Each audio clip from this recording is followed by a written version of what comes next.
seja dado no nome do Senhor. Estamos mais uma vez aqui para juntos louvarmos e agradecermos o nome santo do Senhor e falarmos que Ele é o mesmo, Ele não mudou.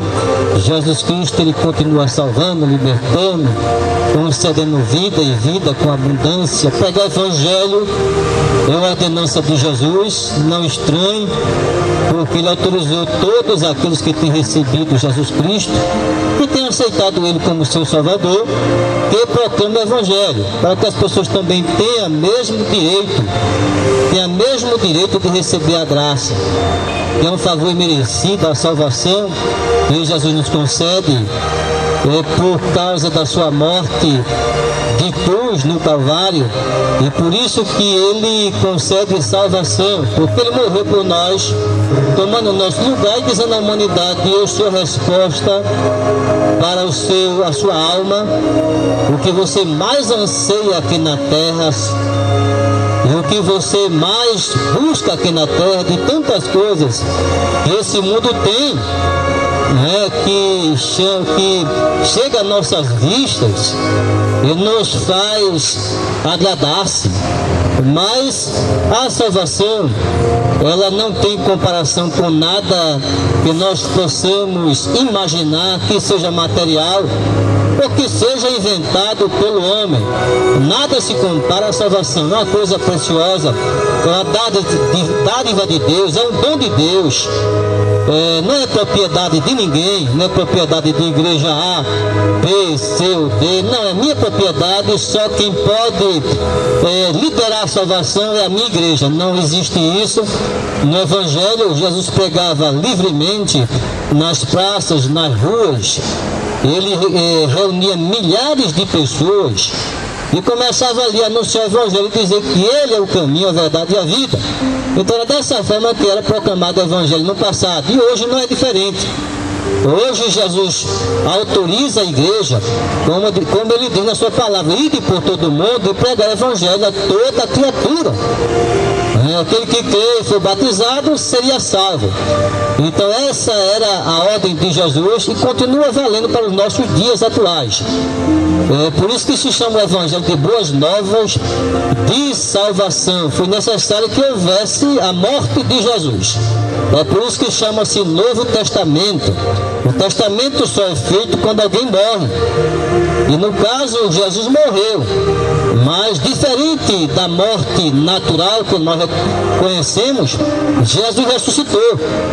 Ao terceiro dia Ele venceu a morte e está à direita do Pai, pode interceder por nós e pode nos conceder a salvação. Ele disse: eu vou para o Pai, mas deixarei convosco o Espírito Santo de Deus, o Consolador, que vai convencer o homem do pecado, da justiça e do juízo.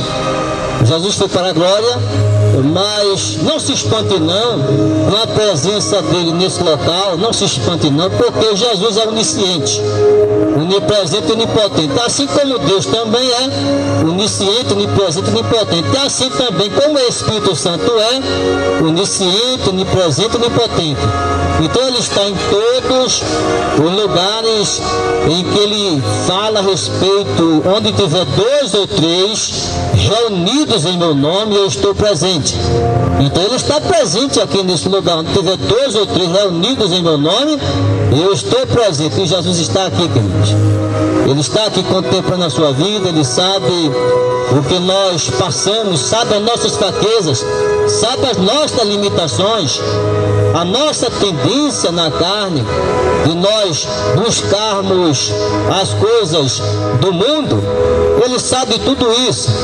É por isso que Ele diz que o seu sangue nos purifica de todo pecado. Então não há pecado no mundo que Jesus não possa limpar com o seu sangue. Não, irmão, tem um pecado muito grave, eu cometi no passado. Não existe pecado que Jesus não possa limpar com o seu sangue. Não, o sangue de Jesus nos purifica de todo pecado. Mas para isso, nós temos que fazer a nossa parte, que é reconhecer Jesus como nosso Salvador. Essa parte não cabe a Deus, cabe a nós. Essa parte é um direito que nós temos. E as pessoas até conseguem definir livre arbítrio, decisão nossa própria, porque nós temos vontade própria. Nós podemos decidir se aceitamos ou não Jesus Cristo. Então Jesus não forçou ninguém a segui-lo, ninguém a servi-lo, ninguém é obrigado a servir Jesus Cristo, não. Ninguém é obrigado. Você aceita Jesus Cristo e serve a Ele de livre, espontânea vontade. O nosso coração é a válvula, né, que faz ligação com Deus, porque o nosso coração, ele tem a capacidade de amar, né, de se colocar no lugar do outro, de ter sensibilidade. O coração tem essa capacidade e ele usa essa válvula do nosso corpo que bombeia o sangue ao cérebro, a todos os nossos órgãos do corpo humano, e ele usa essa válvula para comunicar conosco através do seu amor, através do seu perdão. E ele usa essa válvula para dizer a nós: olha, o seu coração é simples, um órgão humano, mas ele tem uma finalidade, ele tem um sentimento, ele sente o amor de Deus, e para isso você tem que deixar esse coração fazer a sua parte. O nosso corpo humano, ele tem vários órgãos do corpo humano, nosso corpo. A nossa mente, o nosso cérebro, nossos membros, tudo isso foi feito para glorificar a Deus. Então a finalidade de Deus nos fazer no Jardim do Éden foi com esse pensamento, que nós louvássemos, glorificássemos o seu santo nome. Então essa é a finalidade de cada parte do nosso corpo, é para glorificar a Deus. Não é? Por isso que ele fez até ali o casal, Adão e Eva, e ali ele disse: crescei-vos e multiplicai-vos. E de que forma poderiam se multiplicar? Se não, através do amor, Eros. Através do amor, Eros. Então dessa forma Deus constituiu um casal, e esse casal, ele vem até os nossos dias atuais. Ninguém pode mudar a ordem de Deus. Não vai casar homem com homem, mulher com mulher, não. Isso não existe na Bíblia Sagrada. E toda vez que os homens inventaram de fazer isso na cidade de Sodoma e Gomorra, foi o que aconteceu na cidade de Sodoma e Gomorra. Quando os homens começaram a ter uma prática sodomita, homem com homem, Deus mandou os anjos. Vai lá, não suporto isso, esses anjos estão brincando comigo. Não pensando no quê? Eu sou Deus, eu sou o Criador, eu criei o homem e a mulher no Jardim do Éden, para que eles crescessem e multiplicassem. Que negócio é esse? Sodoma e Gomorra se prostituindo, homem com homem, mulher com mulher. Cabe com isso. Olha o que foi que ele fez: mandou os anjos. Mandou os anjos, chegou na cidade de Sodoma e Gomorra, estava Ló, não é? E a sua família estava lá, e os anjos chegaram e disseram para Ló: prepara-se, porque nós vamos acabar com essa cidade, não tem jeito. Deus já ordenou, ele só deu uma recomendação: que vocês saíssem daqui. E para isso eu estou com essa missão de tirar vocês dessa cidade. Pegou Ló, as suas filhas, a sua esposa, a sua mulher, pelas mãos, e saiu, apressadamente: vamos sair dessa cidade. Essa cidade não dá mais. Acabou-se. Os homens querem se deitar com os homens, as mulheres do mesmo jeito. Não aceito isso não. Não aceito isso não. E Deus mandou os anjos destruir Sodoma e Gomorra. É fácil de você localizar isso no YouTube. Você só coloca lá Sodoma e Gomorra, você vai assistir esse filme, a destruição dessa cidade de Sodoma e Gomorra. E foi assim que Deus, ele fez no passado. E hoje não, querido. Hoje Deus não tem agido assim, dessa maneira, como no passado, porque ele enviou Jesus Cristo. Ele enviou Jesus Cristo. Então ele dá a oportunidade às pessoas de receber a salvação e o perdão de Deus. Antes não. Antes era a justiça direta de Deus. Aí é diferente. Ninguém podia brincar no passado, mas hoje as pessoas estão abusando. Estão abusando de pecar. Não estão nem ligando, mas estão se aproveitando da graça de Deus. e tem enviado o seu Filho amado Jesus Cristo. Estão se aproveitando. Jesus envia o seu Filho amado Jesus Cristo e diz à humanidade: olha, eu não posso fazer nada enquanto Jesus não cumprir a sua missão desde aqui na terra até no céu. Ele foi para o céu, mas ainda está na dispensação da graça de Jesus Cristo. É Ele que salva, é Ele quem cura, é Ele quem liberta, é Ele que perdoa os nossos pecados. Então Deus não poderia fazer nada, porque Ele enviou o seu Filho amado Jesus Cristo. Porque Deus amou o mundo de tal maneira que deu seu Filho unigênito para que todo aquele que nele crê não pereça, mas tenha vida eterna. Por isso que vocês veem as pessoas aí pecando à vontade. Na prostituição, na homossexualidade, lesbianismo, pedofilia, pornografia, na bebedice, você vê muita gente fazendo isso. E Deus não faz nada. E Deus não desce com justiça não, Deus não faz nada, meus queridos. Ele enviou Jesus Cristo. Jesus Cristo está com a missão de fazer vocês o aceitarem. Ele diz assim: não foi vós que escolheste a mim, mas eu vos escolhi, para que vades e deis frutos, e que o vosso fruto permaneça. Ele diz: mas vinde a mim todos vós que estáis cansados e oprimidos, que eu vos aliviarei.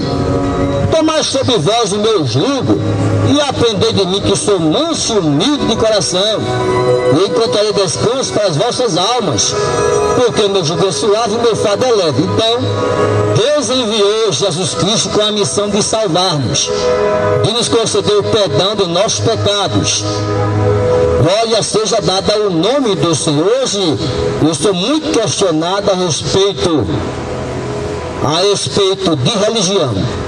Não é porque eu não pego religião, eu pego evangelho. Eu pego evangelho. E por pegar evangelho, eu posso falar da Bíblia Sagrada. E ninguém vai me questionar. Não, irmão, está defendendo a sua religião. Não. Eu estou defendendo o evangelho, a palavra de Deus. E quando a palavra de Deus diz que não farás para ti imagem, escultura, imagem de semelhança do que há no céu, do que há na terra, não farás. Deuteronômio capítulo 5, ele diz: não farás escultura, imagem de qualquer natureza. E se você encontrar alguma igreja aqui na terra com alguma imagem ou escultura, querido, é pecado. Seja evangélica, seja católica, seja qual for a igreja, a religião, se tiver alguma imagem de escultura, é pecado. É pecado porque Deus não aceita. Deuteronômio capítulo 5. Não farás para ti imagem de escultura, nem te curvarás diante dela. É a palavra de Deus que está falando, não sou eu, porque eu pego a palavra de Deus, eu não pego religião, eu pego a palavra de Deus. Eu estava falando isso para um colega nosso, né, da empresa onde eu trabalho. E justamente ele é dessa religião, né?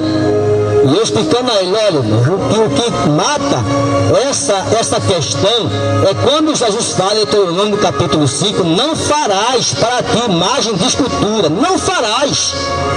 Ele mata toda a questão, não tem mais como argumentar. Se ele diz não farás, ninguém pode fazer não.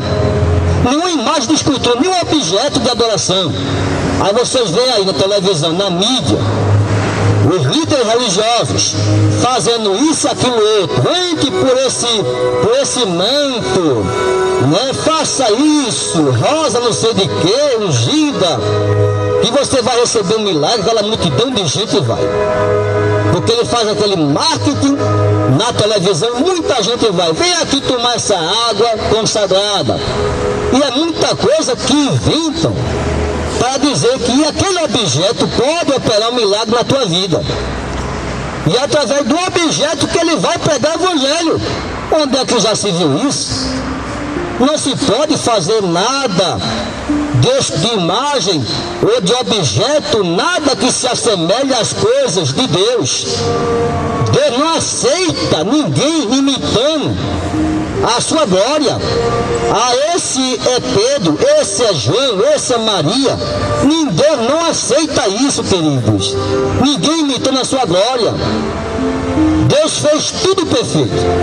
O homem e a mulher, no jardim do Éden, disse ali, crescer multiplicáveis, e dizia ali para que eles povoassem a terra, e eles assim receberam de Deus essa ordenança.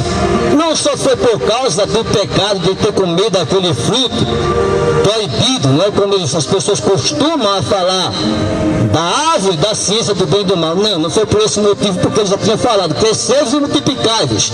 E quando você passa no motel por aí, está cheio de maçã. Eles botam a maçã assim e dizem, olha o pecado. Quem já se viu? A maçã é pecado. A turma inventa cada coisa, meu Deus. Era o fruto da ciência do bem e do mal. Não quer dizer que fosse uma maçã. Podia ser qualquer fruto, mas eles comeram. E por causa disso entrou o pecado da humanidade. Mas Jesus, o Senhor, o Criador do céu e da terra, disse a Adão e Eva, cresceis e multiplicáveis, e sedes fecundos na terra. E assim foi, queridos. E assim foi até chegar aos nossos dias atuais. Mas vamos ao Senhor pedir Ele que nos ajude, porque nós não pegamos religião, não defendemos religião de ser ninguém aqui, defendemos a palavra de Deus. O que ela fala é verdade. Agora, se as pessoas não aceitam a palavra de Deus, querem aceitar catecismo, querem aceitar qualquer livro, menos a palavra de Deus, aí eu não posso fazer nada. É você que não quer aceitar a palavra de Deus, a Bíblia Sagrada. Aí ninguém pode forçar a pessoa a aceitar a Bíblia Sagrada, ninguém pode forçar.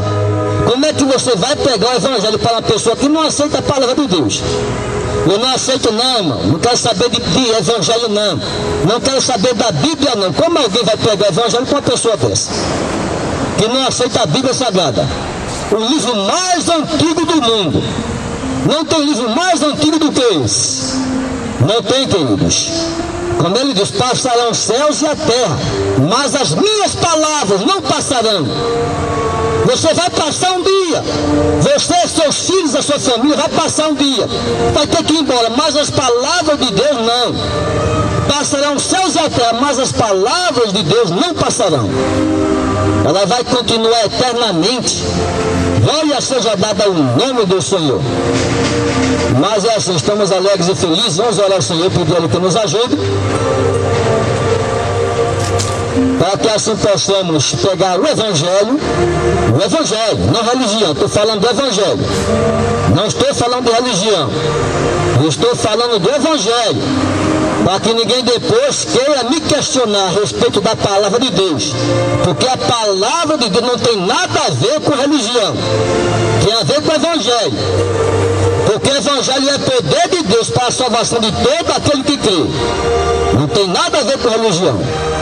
Quem fala do Evangelho, religião veio desde Constantino, e começou essa ideia de religião.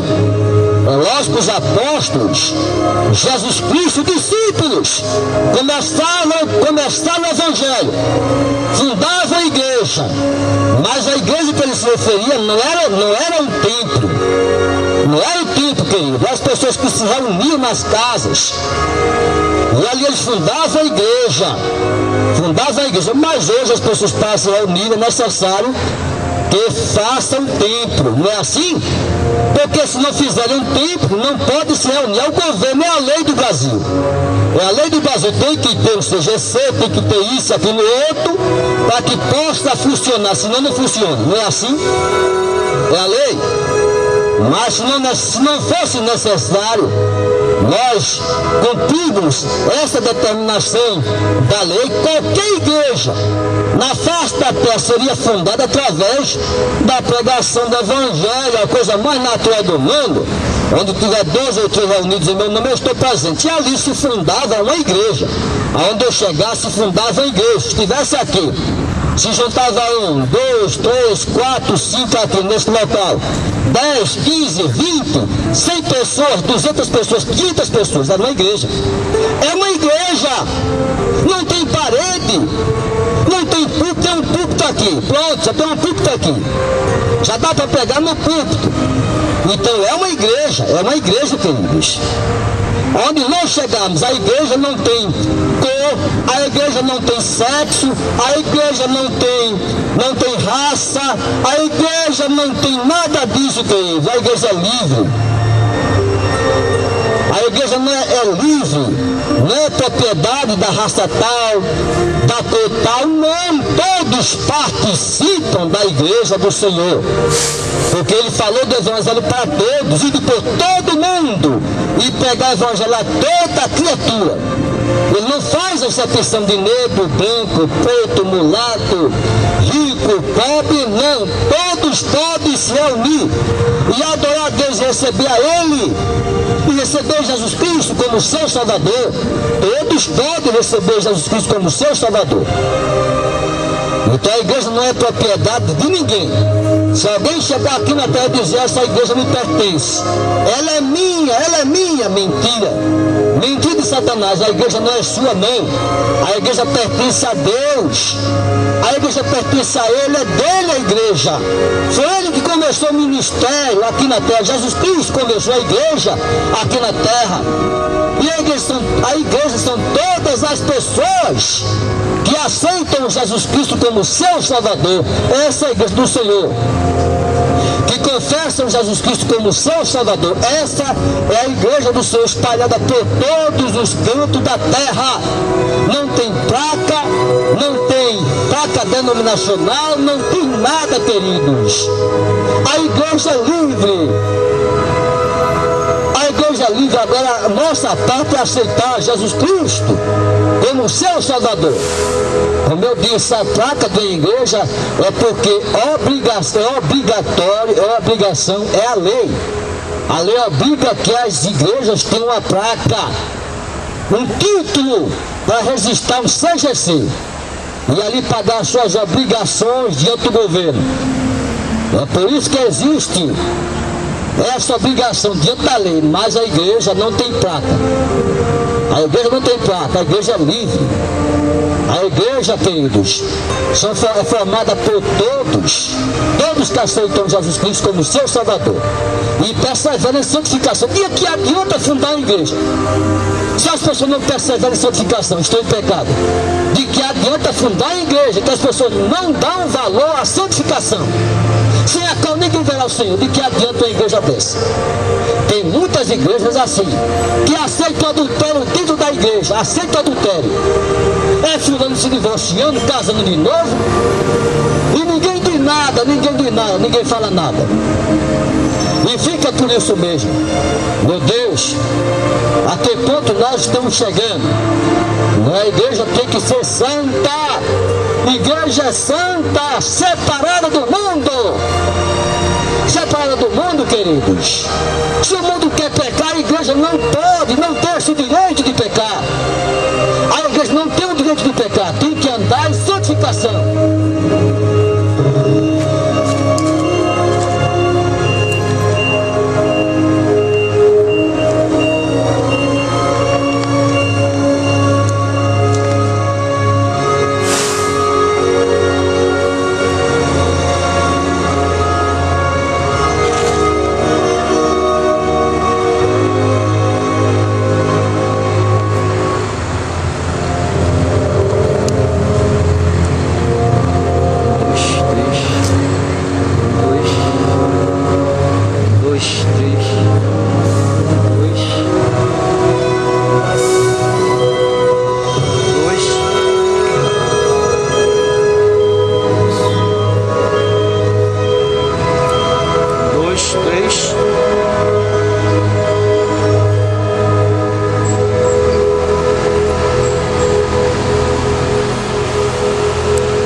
Glória a seja dada no nome do Senhor. Mais vamos orar ao Senhor, pedir a Ele que Ele nos ajude, né?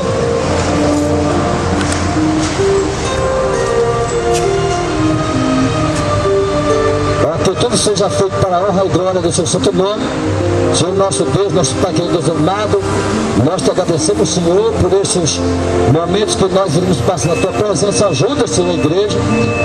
Ajuda os teus servos, meu Pai. Ajuda-nos, Senhor, para que nós possamos louvar e agradecer o teu santo nome e proclamarmos o Evangelho. E falarmos que tu és o caminho, a verdade e a vida, Senhor. Faz esse milagre, Senhor, de salvação, de cura, de libertação. E nós pedimos e agradecemos por tudo em nome de Jesus.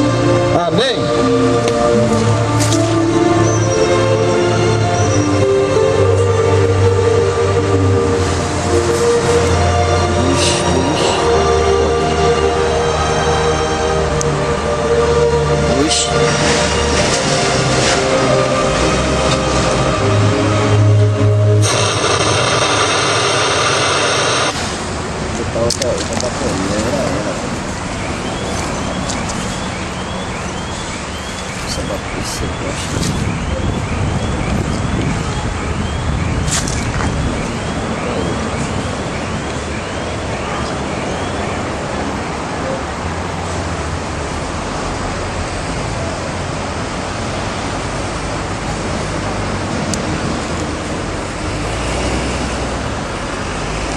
Música